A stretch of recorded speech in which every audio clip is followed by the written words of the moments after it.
हाँ तो बच्चों, कैसे हैं आप सब। जैसा कि आप सभी को पता है, अपना एक्सरसाइज 6.3 चल रहा था। 6.3 में बच्चों क्वेश्चन नंबर 14 तक पूरे कंप्लीट कर चुके थे। आज के इस वीडियो में लेने वाले हैं क्वेश्चन नंबर 15 को। तो क्वेश्चन नंबर 15 में देखो बच्चों, मैंने बहुत ही शॉर्ट एंड स्वीट लैंग्वेज यहाँ लिख रखी है और देखते हैं इसमें क्या करना है आपको। तो बच्चों क्या है, ये टाइम की बात है, एक ही टाइम की बात है। अब एक ही टाइम पे क्या होता है बच्चों, स्टडी की जाती है एक तो पोल पर और एक टावर पर, ठीक है। जिसकी लेंथ आपको पता है बच्चों 6 मीटर और इसकी लेंथ आपको पता नहीं है, इसकी ऊंचाई पता नहीं कितनी है। लेकिन हाँ, एक ही टाइम पर इन दोनों का जो शेडो है ना, एक का तो कितना आएगा 4 मीटर और एक का आएगा 28 मीटर। अब आपको पता है बच्चों, टावर जो होता है वो क्या होता है, बहुत बड़ा होता है, तो उसकी शेडो की लंबाई भी क्या आएगी, बड़ी। और जो पोल होता है वो छोटे मोटे होते हैं, तो उसकी छाया की जो लंबाई आ रही है वो छोटी आ रही है। तो अब आपसे कहा है कि जब शेडो 28 मीटर की होगी ना, तो टावर की हाइट क्या होगी, ये आपको बताना है बच्चों। तो देखो दो डायग्राम बना देते हैं। सबसे पहले तो बच्चों मैं बनाता हूं पोल के लिए। ये मैंने एक पोल के लिए डायग्राम बनाया है यहाँ पर, जिसे कि आप देख सकते हैं। इसकी जो आपको ऊंचाई दे रखी है, लंबाई दे रखी है, वो 6 दे रखी है। अब इस कंडीशन में इसकी जो शेडो है वो कितनी है, 4 मीटर, ये आपको दिया हुआ है, ठीक है। अब बच्चों एक और कंडीशन दे रखी है जिसमें आपको टावर दिया है, जैसे कि ये टावर है। अब इसकी जो शेडो है बच्चों, शेडो यहाँ बनेगी। अब शेडो तो आपको पता है कितनी है, 28 मीटर है, लेकिन आपको ये पता नहीं कि इसकी ऊंचाई कितनी है। ये आपको यहाँ पर पता करना है बच्चों, ठीक है। अब सुनना ध्यान से, ये कैसे पता करें। तो बच्चों आपको पता है चैप्टर नंबर 6 चल रहा है और 6 में सिमिलर ट्राइंगल होते हैं। अगर ये दोनों बच्चों ट्राइंगल सिमिलर हो जाएंगे तो इनकी साइड्स का रेशियो मैं बराबर कर दूंगा और मेरा काम हो जाएगा। अब ये मुझे पता नहीं है ना, इसको मैं मान लूंगा क्या है, एक्स है। अब पहले इन्हें सिमिलर करते हैं। अब आपको बच्चों क्लास 9th का टॉपिक याद आ रहा होगा कि अपन ने बहुत सारे टावर्स को खड़ा किया था, बहुत सारे पोल्स को खड़ा किया था। तो वो हमेशा जब भी खड़े रहते हैं ना, तो कितने डिग्री पे रहते हैं, 90 डिग्री पे। तो आप देख सकते हैं दोनों में एक एक एंगल बराबर आ चुका है। अब आपको पता है बच्चों की जो सूरज है, जो सन है, एक ही समय पर जो उसका इंक्लाइनेशन होगा वो सेम रहता है, नहीं रहता है। तो उसका जो इंक्लाइनेशन है, जो झुकाव है, वो भी क्या रहेगा, एक ही टाइम पे सेम रहेगा। तो मतलब ये वाला जो एंगल है वो बराबर रहेगा इसके, ठीक है। ये दोनों क्या हो गए, ए की मदद से सिमिलर हो जाएंगे। तो बच्चों इसको पहले लैंग्वेज में लिखते हैं। इसके लिए बच्चों मैं इसको नाम दे देता हूँ ए बी सी और इसको नाम दे देता हूँ पी क्यू आर। तो बच्चों दोनों ट्राइंगल को मैं पकड़ता हूँ यहाँ पर। जैसे एक ट्राइंगल है आपके पास एबीसी और दूसरे वाले का नाम है पी क्यू आर। तो इन दोनों में देखा आपने कि इसका बी और इसका क्यू दोनों बराबर थे, दोनों क्या थे, 90 के बराबर थे। तो ये लिख देंगे प्रत्येक कोण 90। और इसके अलावा बच्चों यहाँ पर C बराबर आएगा R के। अब ये क्यों बराबर आया, तो यहाँ पर अपन लिखेंगे बच्चों जो इंक्लाइनेशन था, inclination of sun at same time. जो सेम टाइम पर जो इंक्लाइनेशन रहता है सन का, वो क्या रहता है, सेम रहता है। मतलब जो सूरज का एक ही समय पे जो झुकाव है वो बराबर होता है, इस वजह से दोनों बराबर आ गए। अब यहाँ लग जाएगा बच्चों क्या, आपके ए लग जाएगा। और ए की मदद से ये दोनों जो ट्राइंगल थे, कौन सा, ट्राइंगल एबीसी सिमिलर हो जाएगा बच्चों ट्राइंगल पी क्यू आर के, ठीक है। सिमिलर हो गया तो आपको सीपीएसटी लगाना आता है बच्चों। तो सीपीएसटी यहाँ लगा देते हैं। सीपीएसटी का मतलब आपको पता है कि जब दो ट्राइंगल सिमिलर होते हैं तो उसके करस्पॉन्डिंग साइड्स का रेशो बराबर भी होता है और करस्पॉन्डिंग एंगल बराबर भी होते हैं। मतलब संगत भुजाओं का तो अनुपात बराबर और संगत कोण बराबर होते हैं। तो बच्चों यहाँ पर मैं कह सकता हूँ इन दोनों का रेशो और इन दोनों का रेशो आपस में बराबर होगा सीपीएसटी की मदद से। तो एबी के नीचे तो आएगा पी क्यू और इसी बीसी के नीचे आएगा क्यू आर। बस वैल्यू रख दो बच्चों यहाँ पर। ए बी आपको पता है 6 है और क्यू आर आपको पता है 4 है। यहाँ बात करें बीसी, आपने क्या मान लिया, x, और क्यू आर आप देखेंगे डायग्राम में तो 28, ठीक है। अब इसका क्रॉस मल्टीप्लाई कर लो बच्चों। तो 4x के पास आएगा तो 4x और 6 किसके पास जाएगा, 28 के पास, तो ये बनेगा।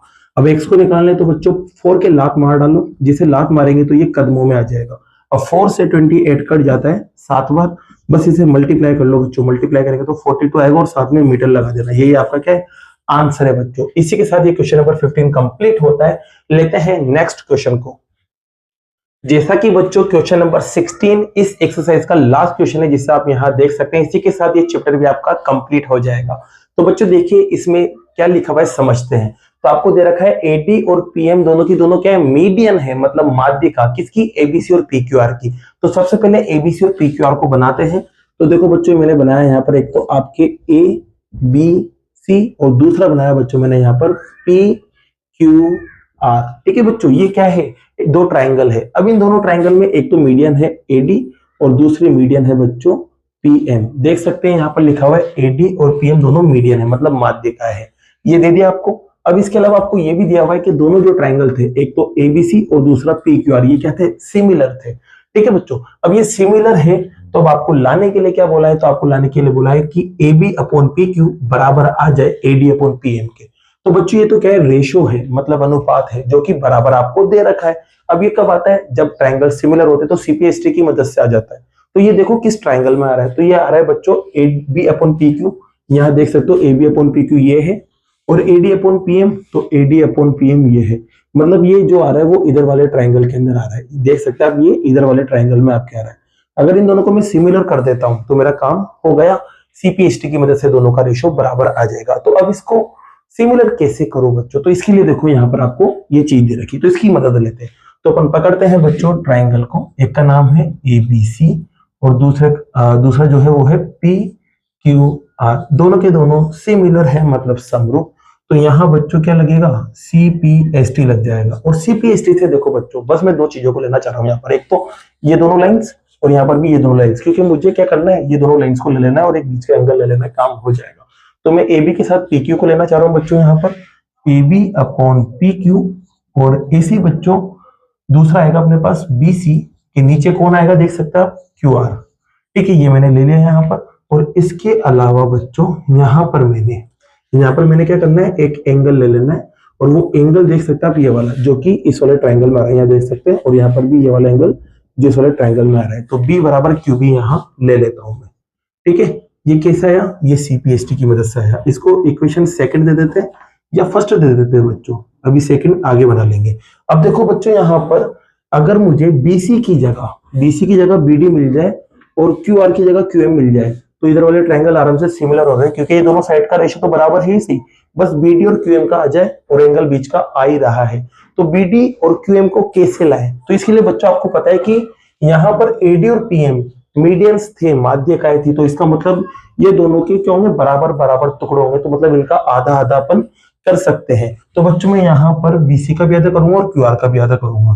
तो यहाँ लिखेंगे बच्चों AB अपॉन PQ, और BC का भी मैंने आधा कर दिया और QR का भी मैंने आधा कर दिया बेटा। जिससे आधा करा ना बच्चों, जिससे आधा करा, तो यहाँ पर आधा करने का रीजन क्या था, तो आधा करने का रीजन ये था बच्चों, क्योंकि AD और जो PM थी ना, ये दोनों क्या थी, मीडियन थी, मतलब माध्यिका थी बच्चों ये, इस वजह से मैंने आधा करा। और आधा करने से बच्चों मुझे क्या मिलेगा, BC का आधा BD भी मिल सकता है और QR का आधा QM भी मिल सकता है, लेकिन मैं BC का आधा क्या लूंगा, BD लूंगा, क्योंकि इस वाले ट्राइंगल में BD चाहिए मुझे।